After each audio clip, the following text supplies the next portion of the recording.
Hello दोस्तों, मैं किफन स्वागत करता हूं आपका द एग्जाम पॉइंट इंदौर के इस प्लेटफॉर्म पर। आज जो है हम 22 दिसंबर 2022 का important current affairs with static GK पढ़ने वाले हैं, जो कि मध्य प्रदेश में आयोजित होने वाले सभी एग्जाम के लिए काफ़ी महत्वपूर्ण होने वाला है। तो लास्ट तक बने रहिएगा दोस्तों। यदि आप नए हैं तो प्लीज़ चैनल को सब्सक्राइब कर लीजिएगा, वीडियो को लाइक कर दीजिएगा और ज़्यादा से ज़्यादा लोगों तक इस वीडियो को जरूर शेयर कीजिएगा। तो चलिए स्टार्ट करते हैं। ये क्वेश्चन स्टार्ट करने से पहले दोस्तों इस क्वेश्चन पर जो है आईएमपी कर लीजिए, क्योंकि ये क्वेश्चन इतना इंपॉर्टेंट है कि यहाँ पे जो है आप मध्य प्रदेश के किसी भी एग्जाम में बैठ रहे हो, यहाँ पे मिनिमम जो है एक क्वेश्चन पूछा ही जाना है। क्वेश्चन क्या है? हाल ही में मध्य प्रदेश के किस विभाग के द्वारा राज्य शिखर सम्मान एवं राष्ट्रीय सम्मान 2021 की घोषणा की गई है? तो इसका जो राइट आंसर होगा, हाल ही में जो है मध्य प्रदेश के संस्कृति विभाग के द्वारा जो है वर्ष 2021 के लिए राज्य शिखर सम्मान एवं राष्ट्रीय सम्मान की घोषणा की गई है। ये जो है मध्य प्रदेश के संस्कृति विभाग के द्वारा जो है प्रति वर्ष जो है राज्य शिखर सम्मान एवं राष्ट्रीय सम्मान जो है संस्कृति के क्षेत्र में और कला के क्षेत्र में और हिंदी साहित्य के क्षेत्र में जो है विभिन्न पुरस्कार प्रदान किए जाते हैं। ठीक है ना? तो इसकी घोषणा जो की गई है वो 2021 के लिए की गई है मध्य प्रदेश के संस्कृति विभाग के द्वारा। आइए देख लेते हैं कि किस किस पुरस्कार की घोषणा की गई है। मोस्ट इंपॉर्टेंट, अच्छे से जो है नोट डाउन कर लीजिएगा दोस्तों, क्योंकि यहां से क्वेश्चन पूछा ही जाएगा। ठीक है ना? तो पहला आपको नोट डाउन करना है, पहला जो आपको नोट डाउन करना है वो याद रखना है राष्ट्रीय कबीर सम्मान। राष्ट्रीय कबीर सम्मान जो है, ये जो है सम्मान वर्ष 2021 के लिए किसे दिया जाएगा? तो आपको याद रखना है कि ये सम्मान जो है वर्ष 2021 के लिए जो है डॉक्टर श्याम सुंदर जो है दुबे जी को प्रदान किया जाएगा। किसको दिया जाएगा? राष्ट्रीय कबीर सम्मान जो है मध्य प्रदेश के संस्कृति विभाग के द्वारा वर्ष 2021 के लिए जो है डॉक्टर श्याम सुंदर दुबे जी को दिया जाएगा। अगला आपको याद रखना है कि राष्ट्रीय कबीर सम्मान जो है किस क्षेत्र के लिए दिया जाता है? तो आपको याद रखना है कि ये जो है भारतीय काव्य क्षेत्र के लिए दिया जाता है। किसके लिए दिया जाता है? भारतीय काव्य क्षेत्र के लिए दिया जाता है, या कह सकते हैं कि भारतीय कविता के लिए जो दिया जाने वाला पुरस्कार है वो राष्ट्रीय कबीर सम्मान है। ये भी आपको याद रखना है। अगला आपको याद रखना है कि जो है पहली बार राष्ट्रीय कबीर सम्मान जो है कब प्रदान किया गया था? तो आपको याद रखना है कि प्रथम बार जो है, या कि कह सकते हैं कि राष्ट्रीय कबीर सम्मान की स्थापना कब की गई थी? तो ये आपको याद रखना है कि इसकी जो स्थापना की गई थी वो 1986-87 में की गई थी। 1986-87 में जो है मध्य प्रदेश सरकार के द्वारा राष्ट्रीय कबीर सम्मान की जो है स्थापना की गई थी। और प्रथम प्राप्तकर्ता कौन थे? तो ये भी आपको याद रखना है कि राष्ट्रीय कबीर सम्मान के जो है प्रथम जो है प्राप्तकर्ता कौन थे? तो ये आपको याद रखना है कि इसके प्रथम जो प्राप्तकर्ता थे वो थे गोपाल कृष्ण अडिंग। ये जो है राष्ट्रीय कबीर सम्मान के प्रथम प्राप्तकर्ता थे, जिन्हें 1986-87 में जो है पहली बार जो है राष्ट्रीय कबीर सम्मान से सम्मानित किया गया था मध्य प्रदेश के संस्कृति विभाग के द्वारा। अगला आपको याद रखना है कि इसमें जो है राशि पूछ लिया जाता है कि राष्ट्रीय कबीर सम्मान में जो है कितनी धनराशि प्रदान की जाती है? तो आपको याद रखना है कि इसमें जो है 3 लाख रुपए का जो है नगद पुरस्कार दिया जाता है। 3 लाख का जो है नगद पुरस्कार दिया जाता है। क्वेश्चन कैसे पूछा जाएगा कि राष्ट्रीय कबीर सम्मान के अंतर्गत जो है कितने का जो है पुरस्कार दिया जाता है? तो 3 लाख का पुरस्कार दिया जाता है। राष्ट्रीय कबीर सम्मान जो है पहली बार किसको दिया गया था? तो आपको याद रखना है गोपाल कृष्ण अडिंग को दिया गया था। इतनी सारी चीजें आपको याद रखना है। फिर से रिवाइज करा देता हूं। राष्ट्रीय कबीर सम्मान 2021 के लिए जो है किसको दिया जाएगा? तो डॉक्टर श्याम सुंदर दुबे को दिया जाएगा। किस क्षेत्र के लिए दिया जाता है यह पुरस्कार? तो भारतीय काव्य क्षेत्र के लिए दिया जाता है। इसकी स्थापना कब की गई थी? तो 1986-87 में की गई थी। और प्रथम प्राप्तकर्ता कौन है राष्ट्रीय कबीर सम्मान के? तो ये हैं गोपाल कृष्ण अडिंग। और पहली बार जो है इन्हें 1986-87 में जो है राष्ट्रीय कबीर सम्मान दिया गया था। अगला आपको याद रखना है कि इसमें जो है कितने रुपए की धनराशि प्रदान की जाती है? तो 3 लाख रुपए की धनराशि प्रदान की जाती है। इतना आपको याद रखना है। अगला जो हमारा सम्मान है वो है राष्ट्रीय मैथिलीफरण गुप्त सम्मान। तो याद रखिएगा कि इस सम्मान की भी घोषणा जो है मध्य प्रदेश के संस्कृति विभाग के द्वारा की गई है। तो आपको याद रखना है सबसे पहले कि वर्ष 2021 के लिए जो है राष्ट्रीय मैथिलीकरण गुप्त सम्मान जो है किसको दिया जाएगा। तो ये आपको याद रखना है गोरखपुर के जो है सदानंद गुप्त जी को जो है यह 2021 के लिए राष्ट्रीय मैथिलीकरण गुप्त सम्मान दिया जाएगा मध्य प्रदेश के संस्कृति विभाग के द्वारा। अगला आपको याद रखना है कि इस पुरस्कार की जो है स्थापना कब की गई थी। तो इस पुरस्कार की स्थापना जो है 1987-88 में की गई थी और पहली बार जो है यह पुरस्कार किसको दिया गया था। तो पहली बार जो है 1987-88 में राष्ट्रीय मैथिलीकरण गुप्त पुरस्कार जो है ये शमशेर बहादुर को दिया गया था। किसको दिया गया था? शमशेर बहादुर को दिया गया था। ये भी आपको याद रखना है। अगला आपको याद रखना है कि राष्ट्रीय मैथिलीकरण गुप्त सम्मान में जो है कितनी धनराशि जो है प्रदान की जाती है। तो इसमें जो है पुरस्कार कितना दिया जाता है तो आपको याद रखना है 2 लाख रुपए का। कितने का दिया जाता है? 2 लाख रुपए का दिया जाता है। और यह जो पुरस्कार है किस क्षेत्र के लिए दिया जाता है तो आपको याद रखना है हिंदी साहित्य के लिए दिया जाने वाला पुरस्कार कौन सा है? यह है राष्ट्रीय मैथिलीकरण गुप्त सम्मान। ये आपको याद रखना है। तो हिंदी साहित्य के लिए दिया जाता है राष्ट्रीय मैथिलीकरण गुप्त सम्मान। फिर से एक बार जो है रिवाइज करा देता हूं। वर्ष 2021 के लिए जो है मध्य प्रदेश संस्कृति विभाग के द्वारा यह घोषणा किया गया है कि सदानंद गुप्त को जो है राष्ट्रीय मैथिलीकरण गुप्त सम्मान दिया जाएगा। इस सम्मान की स्थापना 1987-88 में की गई थी। पहली बार जो है शमशेर बहादुर को दिया गया था। इस पुरस्कार में 2 लाख रुपए दिए जाते हैं और किस क्षेत्र में दिया जाता है? तो हिंदी साहित्य के क्षेत्र में दिया जाता है। जल्दी से इसको लिख लीजिए। फिर बढ़ते हैं आगे की ओर। अगला जो है आपको याद रखना है एक और सम्मान याद रखिएगा, इकबाल सम्मान। कौन सा? इकबाल सम्मान। ये मोस्ट इंपॉर्टेंट है। इकबाल सम्मान जो है पहली बार कब प्रोवाइड किया गया था? तो आपको याद रखना है कि पहली बार जो है ये 1986-87 में जो है ये प्रदान किया गया था। और इस सम्मान की स्थापना कब की गई थी? तो इस सम्मान की स्थापना जो है मध्य प्रदेश संस्कृति विभाग के द्वारा जो है 1986-87 में इसकी स्थापना की गई थी। और पहली बार जो है यह पुरस्कार जो है अली सरदार जाफिर को दिया गया था। फ्री कर सकते हैं। पहली बार इकबाल सम्मान दिया गया था। और ये जो है किस क्षेत्र के लिए दिया जाता है? तो आपको याद रखना है इकबाल सम्मान जो है यह उर्दू साहित्य के लिए दिया जाने वाला पुरस्कार है। उर्दू साहित्य के लिए काफी बार जो है एग्जाम में पूछा जा चुका है कि उर्दू साहित्य के लिए जो है मध्य प्रदेश सरकार के द्वारा जो है कौन सा पुरस्कार दिया जाता है। तो ये इकबाल सम्मान है। मोस्ट इंपॉर्टेंट है। इकबाल सम्मान किस क्षेत्र के लिए दिया जाता है? तो उर्दू साहित्य के लिए दिया जाने वाला पुरस्कार है इकबाल सम्मान। अगला आपको याद रखना है वर्ष 2021 के लिए जो है यह इकबाल सम्मान किसको दिया जाएगा। तो आपको याद रखना है कि ये हैं कहां के? तो आपको याद रखना है हैदराबाद के फैयद तकी आब्दी को दिया जाएगा। ये आपको याद रखना है कि 2021 के लिए जो है इकबाल सम्मान किसको दिया जाएगा? हैदराबाद के फैयद तकी आब्दी को दिया जाएगा।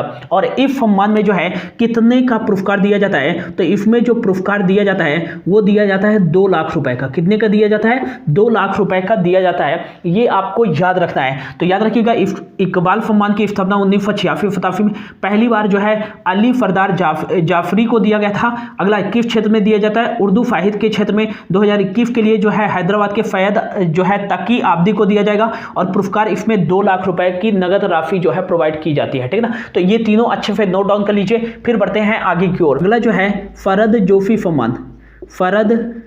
जोशी सम्मान काफी इंपॉर्टेंट है। फरद जोशी सम्मान जो है वर्ष 2021 के लिए किसको दिया जाएगा?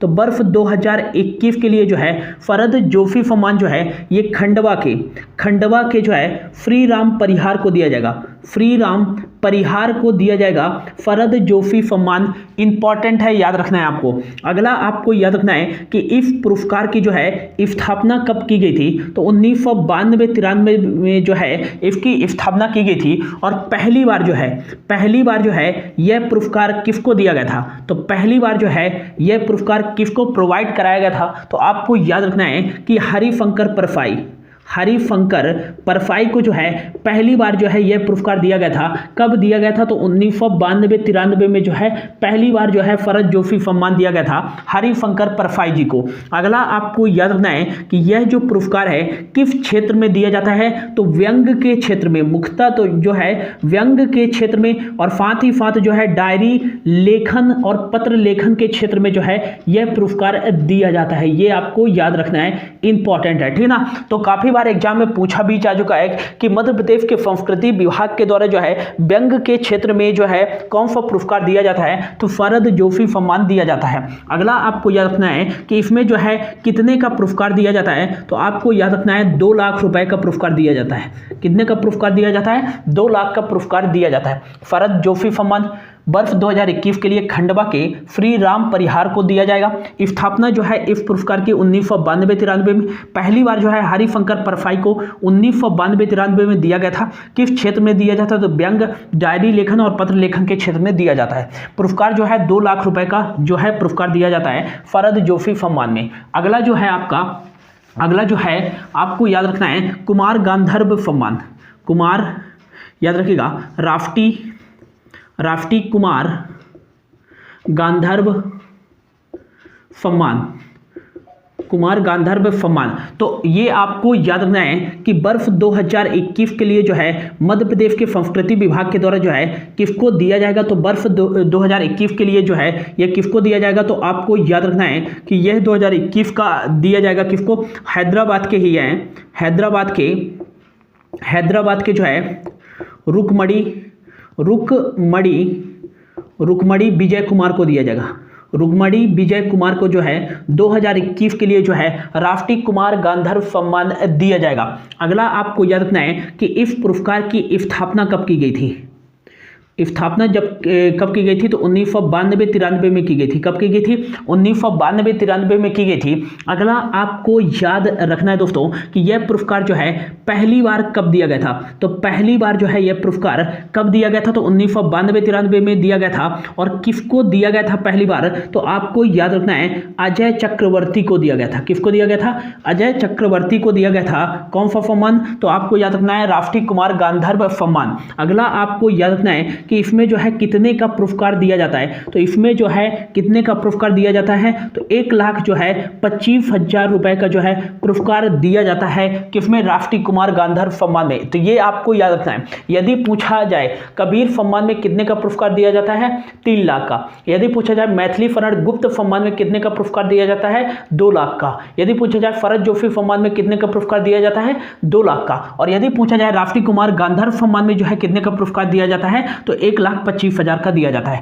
पहली बार 1992-93 में दिया गया था अजय चक्रवर्ती को, और अब जो है 2021 का दिया जाएगा हैदराबाद के रुकमणी विजय कुमार को। और यह जो है किस क्षेत्र के लिए दिया जाता है, तो आपको याद रखना है यह जो है किस क्षेत्र के लिए दिया जाता है, तो जो है शास्त्रीय संगीत के लिए। किसके लिए दिया जाता है, शास्त्रीय संगीत के लिए जो है यह पुरस्कार दिया जाता है। इंपॉर्टेंट है, ये आपको याद रखना है। जल्दी से नोट डाउन करिए, फिर बढ़ते हैं आगे की ओर। अगला जो है आपको याद रखना है, अगला जो सम्मान हो जाएगा वो हो जाएगा राष्ट्रीय निर्मल वर्मा सम्मान। तो राष्ट्रीय निर्मल वर्मा सम्मान जो है ये वर्ष 2021 के लिए किसे दिया जाएगा, तो वर्ष 2021 के लिए जो है ये जो है श्रीमती फीखा जी को दिया जाएगा। और ये कहाँ की हैं, तो लंदन की हैं। कहाँ की हैं दोस्तों, लंदन की हैं। तो विदेश में जो है हिंदी भाषा को बढ़ावा देने के लिए जो है यह सम्मान दिया जाता है मध्य प्रदेश के संस्कृति विभाग के द्वारा। और ये जो है 2021 के लिए राष्ट्रीय निर्मल वर्मा सम्मान दिया जाएगा लंदन की जो है श्रीमती फीखा जी को, ठीक ना। अगला आपको याद रखना है इसमें जो है कितने की राशि प्रोवाइड कराई जाती है, तो 1 लाख रुपए दिया जाता है। अगला आपको याद रखना है कि हिंदी के लिए जो है हिंदी सूचना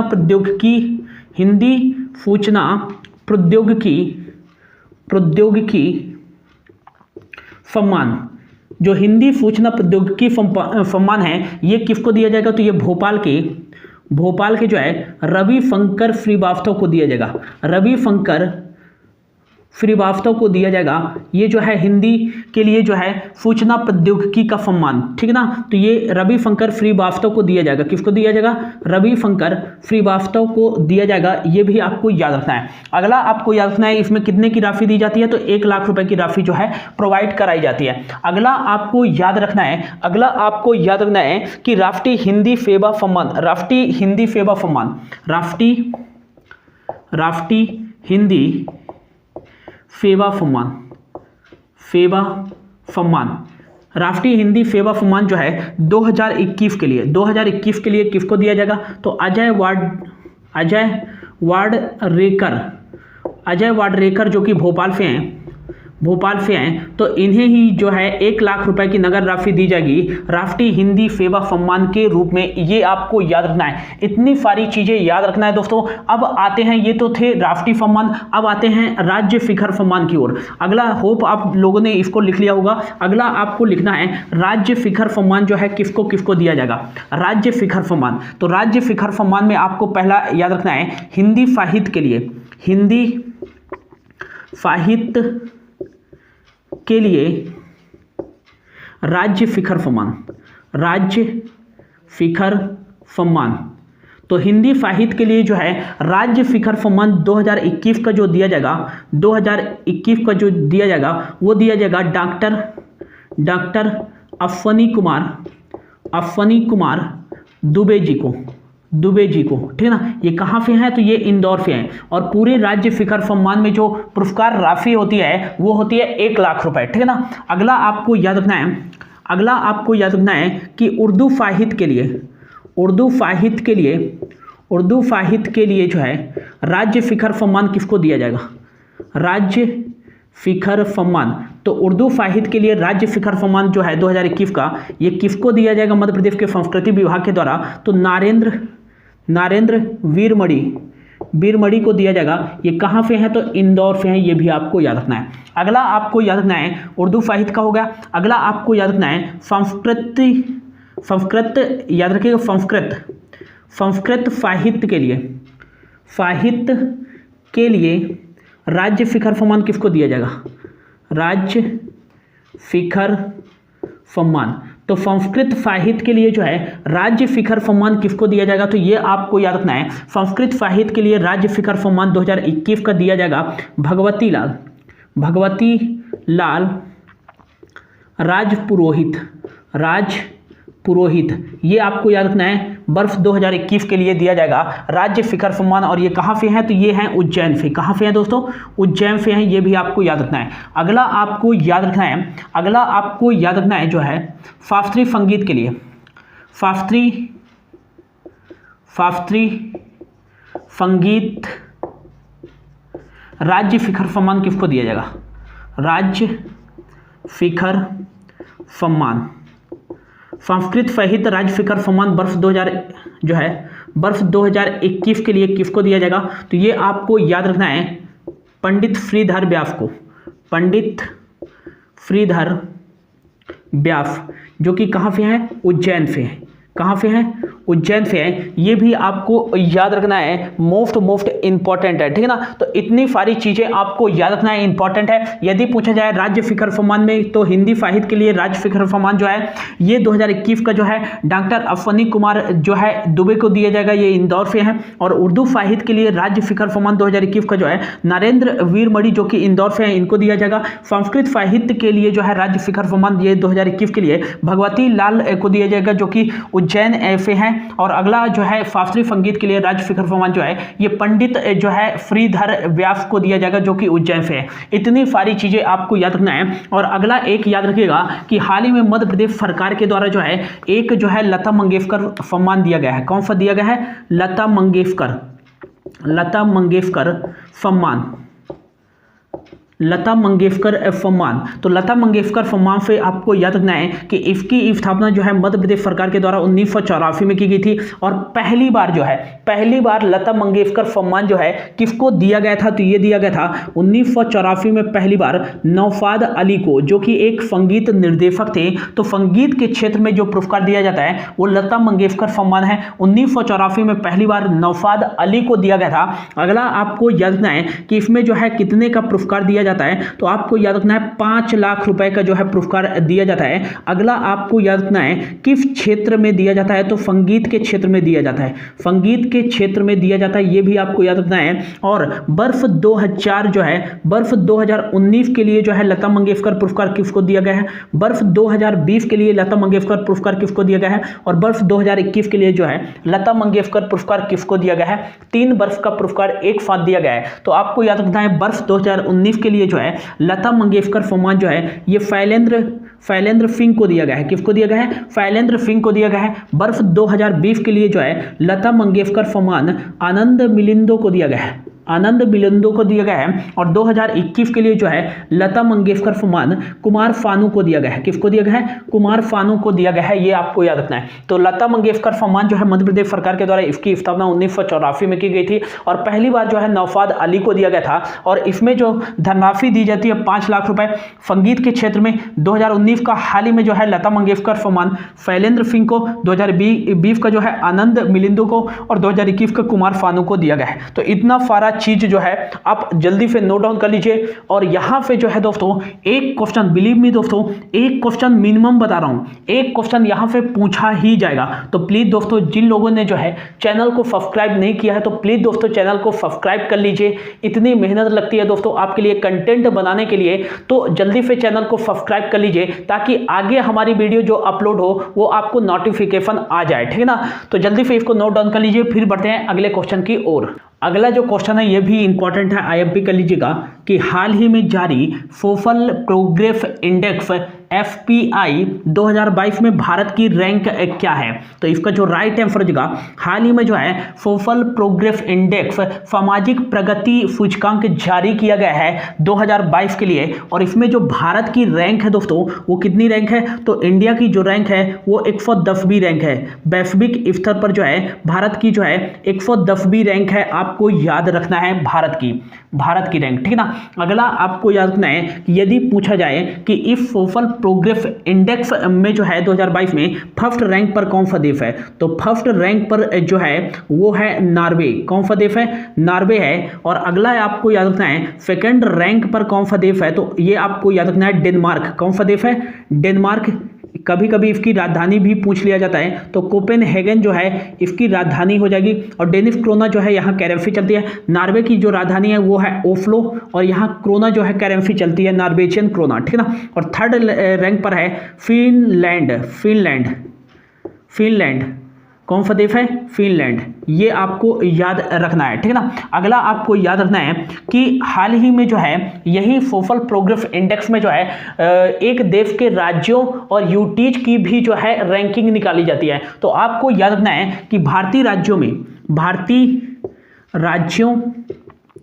राज्यों एंड यूटीज में जो है कौन सा राज्य या यूटीज टॉप पे है सोशल प्रोग्रेस इंडेक्स 2022 में। तो पहले नंबर पे है पंडुचेरी। कौन सा देश है, कौन सा जो है केंद्र शासित प्रदेश है, पंडुचेरी है। दूसरे नंबर पे है लक्षद्वीप। कौन सा है, लक्षद्वीप, ये भी यूटीज है। और तीसरे नंबर पे है गोवा। तो यदि पूछा जाए कि सोशल प्रोग्रेस इंडेक्स 2022 में कौन सा भारतीय राज्य टॉप पे है, तो ये गोवा है। और यदि ऑल ओवर रैंकिंग पूछी जाए, ऑल ओवर रैंकिंग, तो ये पुडुचेरी है, ठीक है ना। और यदि केंद्र शासित प्रदेशों में पूछा जाए तो ये पुडुचेरी है, ठीक है ना। अगला आपको याद रखना है कि मध्य प्रदेश की रैंक क्या है। इसमें मध्य प्रदेश की जो रैंक है इस सोशल प्रोग्रेस इंडेक्स 2022 में वो है 33वीं रैंक। कौन सी रैंक है, 33वीं रैंक है, ये भी आपको याद रखना है। हाल ही में जो है काफी सारे इंडेक्स जो है जारी किए गए हैं 2022 में, उसमें भारत की रैंक क्या है, आइए जल्दी से देख लेते हैं। आपके एग्जाम में जो क्वेश्चन पूछा जाएगा वो भारत की रैंक ही पूछी जाएगी। ये नहीं पूछा जाएगा कि इफ जो है इंडेक्स में कौन सा देश टॉप पे है,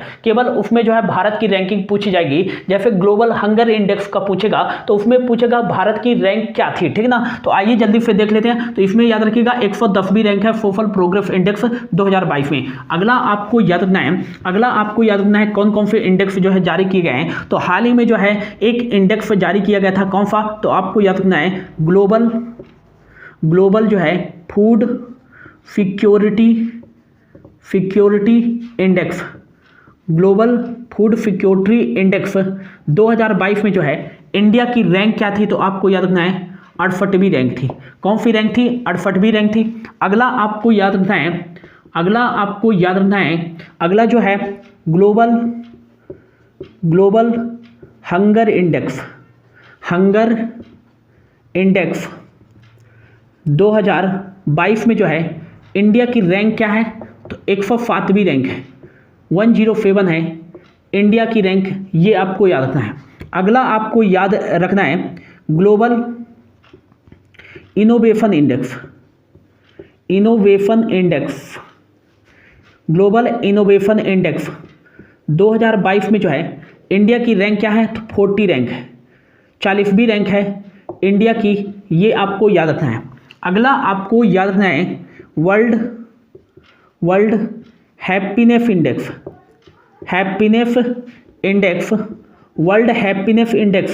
2022 में जो है इंडिया की रैंक क्या है, तो आपको याद रखना है 136वीं रैंक है इंडिया की विश्व खुशहाली सूचकांक में। अगला आपको याद रखना है global competitiveness index, competitiveness index विश्व प्रतिस्पर्धा सूचकांक 2022 में जो इंडिया की रैंक है वो 37th रैंक है। कितनी है? 37th रैंक है, ये भी आपको याद रखना है। अगला आपको कौन सा इंडेक्स याद रखना है, तो अगला आपको याद रखना है क्लाइमेट चेंज परफॉर्मेंस इंडेक्स जलवायु परिवर्तन प्रदर्शन सूचकांक 2023 में जो है इंडिया की रैंक है वो 8वीं रैंक है। 2022 में 2023 के नाम से ये इंडेक्स निकाला गया है। इसमें जो है इंडिया की रैंक जो है कितनी है, 23वीं रैंक है, 8वीं रैंक है, ये आपको याद रखना है। अगला आपको याद रखना है इंटरनेशनल जो है इन्वायरमेंटल परफॉर्मेंस इंडेक्स 2022 में इंडिया की रैंक जो है 180 देशों की सूची में 180 देशों से लास्ट पोजीशन पर है इंडिया। अगला आपको याद रखना है कौन सा हो जाएगा, ह्यूमन डेवलपमेंट इंडेक्स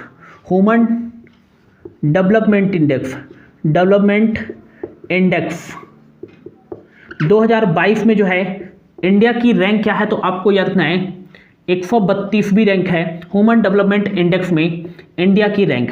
अगला आपको याद रखना है क्या, तो आपको याद रखना है वर्ल्ड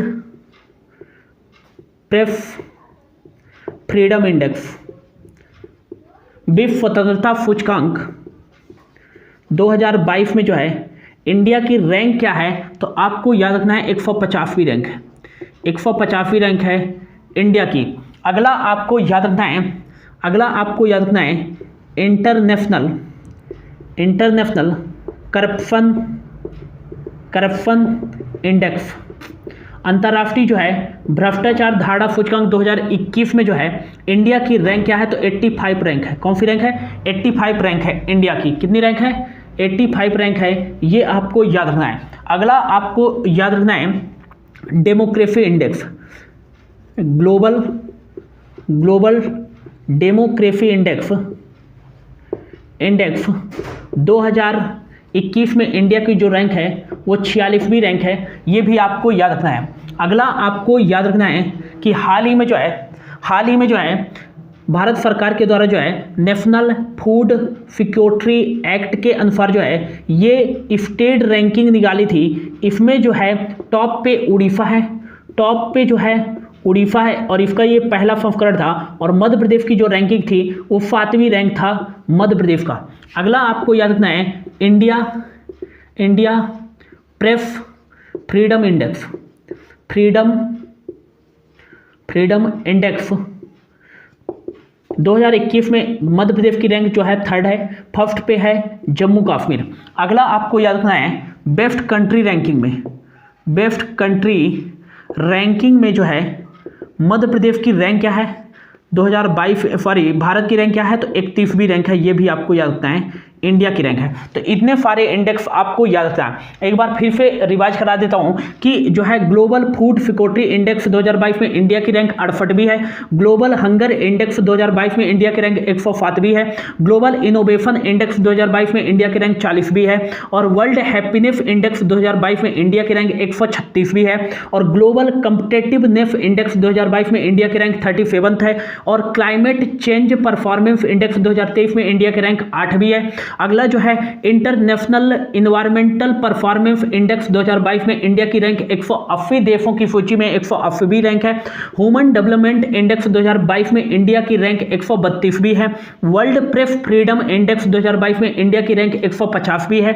इंटरनेशनल करप्शन इंडेक्स 2021 में इंडिया की रैंक 50वीं है, और ग्लोबल डेमोक्रेसी इंडेक्स 2021 में इंडिया की रैंक 46वीं है, और नेशनल फूड सिक्योरिटी एक्ट के स्टेट रैंकिंग 2022 में टॉप पे उड़ीसा राज्य है, और मध्य प्रदेश की 7th रैंक है। इंडिया प्रेस फ्रीडम इंडेक्स 2021 में 3rd नंबर पर है, एमपी फर्स्ट पे है, Jammu Kashmir. Best country ranking 2022 में इंडिया की रैंक 31 है। इतने सारे इंडेक्स आपको अच्छे से लर्न होने चाहिए, ठीक है ना। बढ़ते हैं अगले क्वेश्चन की ओर। अगला जो क्वेश्चन है इंपॉर्टेंट है, याद रखिएगा कि हाल ही में यूनेस्को की अस्थायी सूची में कितने भारतीय स्थलों को शामिल किया गया है। तो इसका जो राइट आंसर हो जाएगा, हाल ही में जो है यूनेस्को की अस्थायी सूची में जो है 3 जो है भारतीय जो है सांस्कृतिक स्थलों को शामिल किया गया है, जिनमें से जो पहला है वो गुजरात का एक ऐतिहासिक शहर है वडनगर। कौन सा है?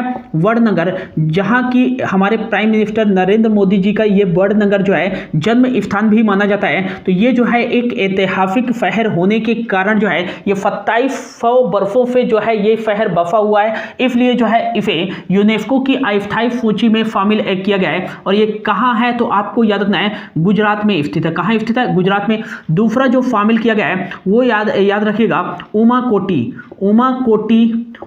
कोटी की जो है मूर्तियों को जो है इस यूनेस्को की अस्थायी सूची में शामिल किया गया है, और ये कहाँ स्थित है? त्रिपुरा राज्य में स्थित है।